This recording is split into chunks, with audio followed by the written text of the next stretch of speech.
کوئی بھی اس کے ڈریس کو جو ہے وہ اسلامی یا کنسرویٹو نہیں کہے گا۔ اب ایک تو یہ میں نے آپ کو بتایا، دوسرا ڈاکٹر اسرار اور مولانا مودودی دونوں کے جو خیالات تھے بہت سارے معاملات میں انتہائی دقیانوسی تھے۔ مثلا ڈاکٹر اسرار بھی عورت کو ٹوپی والے برقعے میں بند کرنا چاہتے تھے اور مولانا مودودی نے بھی بند کیا، اور ساحل ادیم بھی کہہ چکا ہے۔ اب ساحل ادیم نے اس حوالے سے منافقت کا مظاہرہ کیا ہے، 2 ویڈیو اس کی ایسی ہیں جس میں ایک میں یہ کہتا ہے کہ عورت کا چہرہ فتنہ ہے، تو وہیں سے چہرے سے ساری چیزیں شروع ہوتی ہیں، یہ مولانا مودودی والی لائن ہے اور ڈاکٹر اسرار کی بھی لائن ہے۔ دوسرے میں اس نے کہا کہ ہاں جی چہرہ پہلا پوائنٹ آف انٹریکشن ہوتا ہے، اگین یہ مولانا مودودی کی لائن ہے جو انہوں نے پردہ میں لکھی کہ اگر وہ عورت کا چہرہ آپ دیکھیں گے تو وہ جنسی تحریک ہوگی۔ اب سوال یہ پیدا ہوتا ہے کہ کیا جنسی تحریک خالی عورت میں ہے، مرد میں نہیں ہے؟ تو اگر مرد کا چہرہ کھلا ہوا ہے تو کیا عورت کو جنسی تحریک نہیں ہوگی؟ تو پھر اس حوالے سے مودودی کی لاجک کے مطابق، ڈاکٹر اسرار کی لاجک کے مطابق اور کیسے اس کی ساحل ادیم کی لاجک کے مطابق ان کو بھی ٹوپی والا برقع اوڑھنا چاہیے۔ اب عورت کا چہرہ فتنہ ہے، لیکن ساحل ادیم اتنا منافق آدمی ہے، جب یہ ٹی وی پر اینکر کے ساتھ بیٹھے گا، فیمیل اینکر کے ساتھ، تو اس وقت چہرہ منافق نہیں ہوگا۔ ماریا 20 کے ساتھ بیٹھے گی، کہہ لگائے گی، ٹھاٹے مارے گی، اس وقت اس کا چہرہ نہ جو ہے وہ فتنہ ہوگا اور نہ ساحل ادیم کے لیے کوئی محرم یا نہ محرم کا کوشچن ہوگا۔ تو اپنے لیے اگر اس کو چست کپڑے پہننا ہے، بال لمبے رکھنے ہیں، گھڑی اپنی دکھانی ہے، سینہ کھول کے جانا ہے، تو اس کے لیے کنسرویٹو اسلام نہیں ہے۔ اور جب خواتین کے حقوق کی بات آئے گی تو وہ اس کا کنسرویٹو اسلام آ جائے گا۔ یہی بات جو ہے وہ بچیوں کی شادی کے حوالے سے، اس میں 4 سال کی بچیوں کا نکاح کی بات کی ساحل ادیم نے، یا فرسٹ پیورٹی پہ، فرسٹ مینسس سے پہلے اس نے شادی کی بات کی جو سمر ٹی وی پہ، یہی اپروچ مولانا مودودی رس کیا۔ اچھا، مولانا مودودی کی جماعت اور ڈاکٹر اسرار دونوں نے جو ہے وہ جہاد کے نعرے لگائے۔ مولانا مودودی کے حوالے سے اختلاف ہے، اسپیشلی جو کشمیر کا پہلا جہاد ہوا اس کو انہوں نے غلط قرار دیا 1948 کا، ان کا کہنا تھا کہ ریاست اناؤنس کرتی، لیکن بہرحال ان کی جماعت نے یہ جو جہاد کے نام پر دہشت گردی شروع کی وہ سب سے پہلے وہ تھی۔ لیکن جس طرح ڈاکٹر اسرار نے افغانستان کے جہاد کو عظیم جہاد قرار دیا، ماشاءاللہ ان کے اچھے خاصے بیٹے تھے، ایک بھی بیٹا ان کا جہاد میں نہیں گیا۔ جماعت اسلامی کے بھی بڑے رہنماؤں میں سے کوئی بھی جہاد میں نہیں گیا۔ ساحل ادیم کا بھی وہی ڈرامہ ہے کہ جہاد، پوری دنیا پہ غلبہ، پوری دنیا پر سیاسی طاقت حاصل کرنا، اور اس کی بھی صورتحال یہ ہے کہ وہ اس نے اور اس کے رشتہ داروں نے کینیڈین، امریکن اور ساری طرح کی نیشنلٹی لی ہوئی، اور یہ یہاں پر جو ہے وہ بھڑک بازی کرتا ہے۔ ماضی میں یہی کام افغانستان میں بنیاد پرستوں نے کیا، مجاہدین لیڈر نے کیا، جنہوں نے اپنی فیملیوں کو پیرس میں، لندن میں، نیو یارک میں ادھر ادھر سیٹل کیا، اور افغانستان کے غریب بچوں کو جو ہے وہ جہاد کے نام پر قتل و غارت گری کے بازار میں جو ہے وہ پھینک دیا۔ اسی طرح ماضی میں جماعت اسلامی کے لوگوں نے یہ کیا کہ غریب پختون نوجوانوں کو اکسا کر ان کے بچوں کو جو ہے وہ جہاد پہ بھیجا، اور جماعت اسلامی کے کئی مرکزی رہنماؤں کے بچوں سمیت کئی لوگ جو ہے مغرب میں اعلیٰ تعلیم حاصل کرتے رہے، اور غریب کا بچہ اسپیشلی پختون علاقوں سے بچوں کو جو ہے نا ورغلا کے انہوں نے جہاد پر بھیجا۔ تو غامدی نے کم از کم، آپ اختلاف رکھ سکتے ہیں، لیکن غامدی نے کم از کم لوگوں کی زندگیوں کو برباد نہیں کیا، اس نے کم از کم نوجوانوں کو بہکا کر جو ہے جہاد پر نہیں بھیجا، اس نے کم از کم نوجوانوں کو دہشت گرد نہیں بنایا، اس نے کم از کم ایسا راستہ ہموار نہیں کیا کہ پاکستان میں ٹی ٹی پی کے دہشت گرد پیدا ہوں اور وہ پھر مذہب کے نام پر مسجدوں پر، امام بارگاہوں پر، اور جو ہے وہ عیدگاہوں پر، جلسوں پر، جلوسوں پر حملے کر کے جو ہے وہ انسانوں کو قتل کریں اور ان کا خون بہائیں۔ غامدی نے اسی حوالے سے، بہت سارے حوالے سے جو لائن دی وہ بڑی رواداری کی دی۔ مثلا مرتد کے حوالے سے جو بات ہے، غامدی کا نقطہ نظر اس میں بہت بہتر ہے۔ مذہبی رواداری کے حوالے سے جو بات ہے، غامدی کا نقطہ نظر اس میں بہت بہتر ہے۔ بالکل اسی طرح جہاد کے حوالے سے جو جذباتیت ہے، غامدی کا نقطہ نظر اس میں نسبتاً بہتر ہے۔ غامدی صاحب کے اور بہت سے مثلا سرمایہ داری پر جو ان کا نقطہ نظر ہے، فلسطین پہ جو ان کا نقطہ نظر ہے، مجھے اس سے اختلاف ہے، لیکن بہت سارے معاملات میں یہ بہرحال ضرور ہے کہ غامدی نے کم از کم کسی پر کبھی کفر کا فتویٰ نہیں لگایا، کسی کی تکفیریت نہیں کی، کسی کو مرنے مارنے کا وہ نہیں کہا۔ ڈاکٹر اسرار جو غامدی کے حوالے سے بڑے نیگیٹو نقطہ نظر رکھتے تھے، غامدی صاحب کی میں نے ایک ویڈیو دیکھی، وہ ان کے لیے بھی مثلا سافٹ کارنر رکھتے ہیں، ان کے لیے بھی انہوں نے اچھے الفاظ ادا کیے۔ تو ساحل ادیم جیسے تلنگوں کا کام ہے، کیونکہ یہ علمی ڈیبیٹ میں تو غامدی کو نہیں ہرا سکتے، اس لیے غامدی کو انہوں نے جو ہے وائرس قرار دے دیا۔ اب ساحل ادیم کے جو نظریاتی باپ دادے تھے، جو ساحل ادیم نہیں بتاتے، غامدی نے کم از کم مغرب کی جو ہے وہ ان کے ساحل ادیم کے نظریاتی باپ دادوں کے برعکس غامدی نے کولڈ وار میں کسی سامراجی ملک کی کوئی دلالی نہیں کی۔ غامدی اس وقت وارن کر رہا تھا، اور بہت سارے ولی خان وغیرہ بھی وارن کر رہے تھے۔ انہوں نے ڈاکٹر اسرار احمد نے افغانستان کے جہاد کو عظیم جہاد قرار دیا۔ جس طرح آج ساحل ادیم مختلف معاملات پہ جھوٹ بولتا ہے، مذہب کا سہارا لیتا ہے، بڑی معذرت کے ساتھ ڈاکٹر اسرار احمد نے بھی یہ کام کیا۔ انہوں نے افغانستان میں 79 میں جب یہ فساد شروع ہوا تو اس کو عظیم جہاد قرار دیا، جبکہ برزنسکی کا ریکارڈ پہ اسٹیٹمنٹ ہے کہ اس نے کہا کہ ہم نے افغان مجاہدین کو 6 مہینے پہلے ہی ٹریننگ دینا شروع کر دی تھی، تاکہ سوویت یونین کو یہ لگے کہ ہم افغانستان میں کچھ کرنے جا رہے ہیں اور وہ اپنی وہاں فوجیں بھیجے اور پھر ہم ویتنام کا بدلہ لیں۔ اور اس نے لکھا کہ جب وہ روسی فوجیں وہاں پہ داخل ہوئیں تو میں نے پریزیڈنٹ کو فون کر کے کہا کہ اب ہماری باری ہے کہ ویتنام کا ہم بدلہ لیں۔ اور یہ خالی برزنسکی نہیں کہہ رہا، CIA کے بہت سارے آفیشلز اس پر لکھ بھی چکے ہیں، اس پر بہت سارے ڈاکیومنٹس بھی ہیں جو آپ کو مل سکتے ہیں۔ اب تو پاکستان کے جرنیل یہ کہہ رہے ہیں، پاکستان کا وزیر دفاع کئی دفعہ یہ کہہ چکا ہے، پاکستان کے اور دوسرے پولیٹیشین یہ کہہ چکے ہیں، محمد بن سلمان اور سعودی آفیشلز یہ کہہ چکے ہیں کہ انہوں نے امریکہ کے کہنے پہ بڑے پیمانے پہ مدارس کھولے۔ برطانوی پارلیمنٹ کا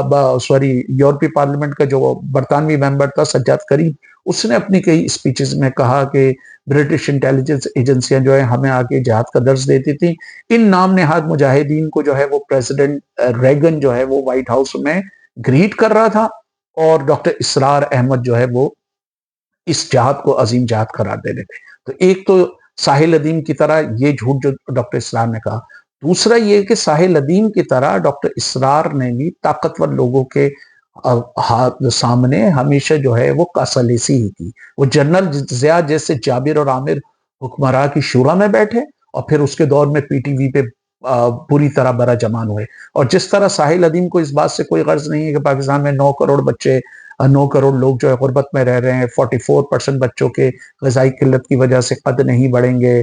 پاکستان میں جو ہے وہ 35% سے زیادہ کسان جو ہیں ان کے پاس اپنی زمین نہیں ہے، 80% لوگوں کو پینے کا صاف پانی میسر نہیں ہے، 2.5 کروڑ بچہ ایسا ہے جو اسکول سے باہر ہے، 80 لاکھ سے زیادہ بچہ جو ہے وہ چائلڈ لیبر کا شکار ہے۔ پاکستان کے کئی علاقوں میں خواتین غذائی قلت کی وجہ سے مر رہی ہیں، لیکن یہ کیا کرتا ہے؟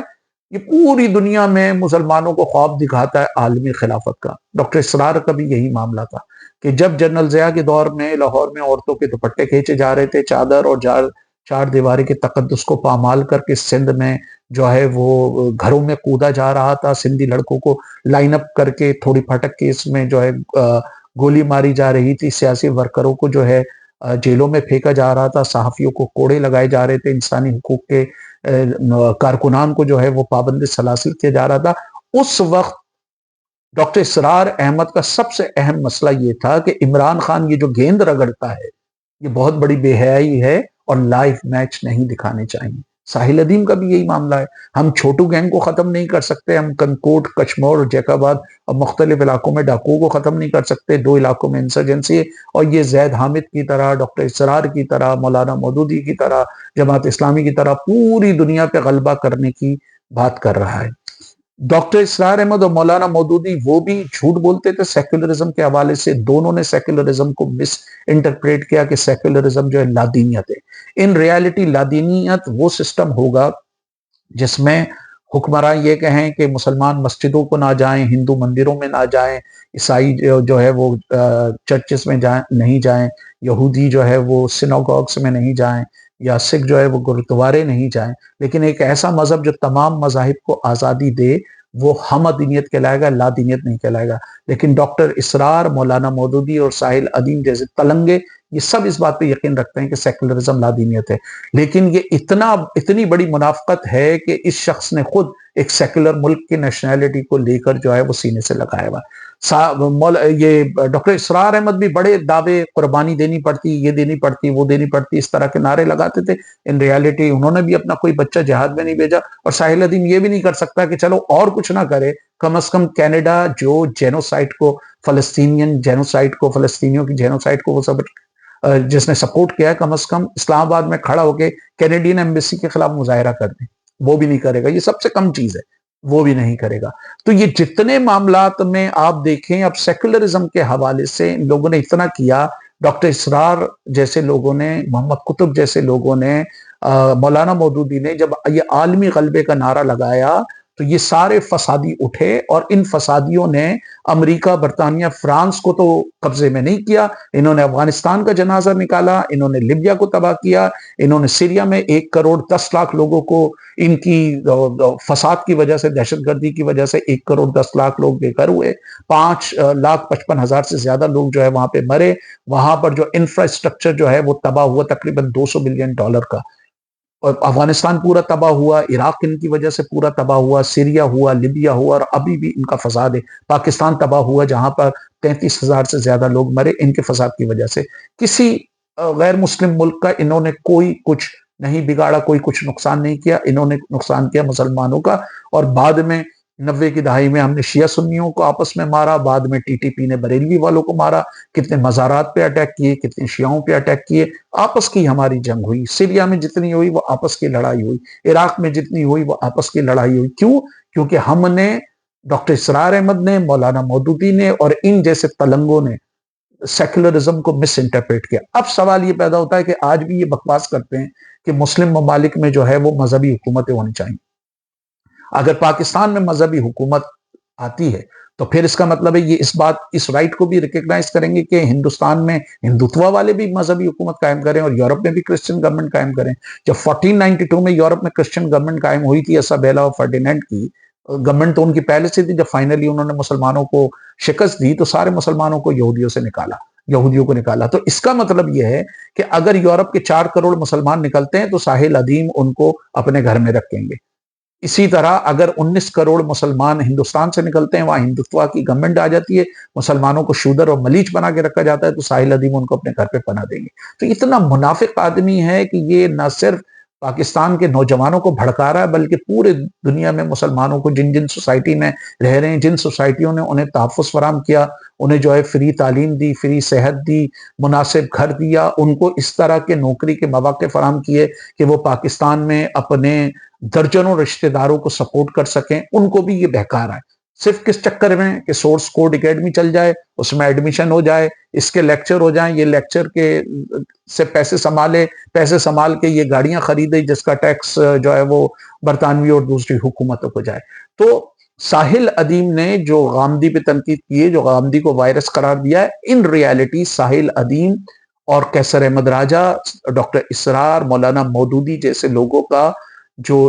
نظریہ تھا، ان لوگوں کی جو نفرت کی آئیڈیالوجی تھی، اصل میں وائرس اس کو کہا جانا چاہیے. اسی وائرس نے اسامہ بن لادن جیسے دہشت گرد پیدا کیے، ملا عمر جیسے دقیانوسی لوگ پیدا کیے، اسی نظریے نے ابو مصعب زرقاوی اور احمد شرح جولانی کو پیدا کیا. اور آج بھی یہ بنیاد پرست، مذہبی بنیاد پرست، وہ احمد شرح جولانی جو النصرہ فرنٹ کا بانی تھا، دہشت گرد تنظیم کا، جو القاعدہ دہشت گرد تنظیم کا بانی تھا، آج وہ ڈونلڈ ٹرمپ کے جو ہے وہ جوتے چاٹ رہا ہے، آج وہ یورپی یونین کے جوتے چاٹ رہا ہے. اور دوسرے ہمارے سو کالڈ یہ Afghan Taliban $21 billion according to SIGAR, جو special inspector general on Afghanistan امریکہ کا جو ہے، $21 بلین ان بنیاد پرستوں کو دے چکے ہیں. تو ان بنیاد پرستوں نے سرد جنگ میں بھی، چاہے وہ ایجپٹ میں اخوان المسلمین ہو، انڈونیشیا میں ماسچومی ہو،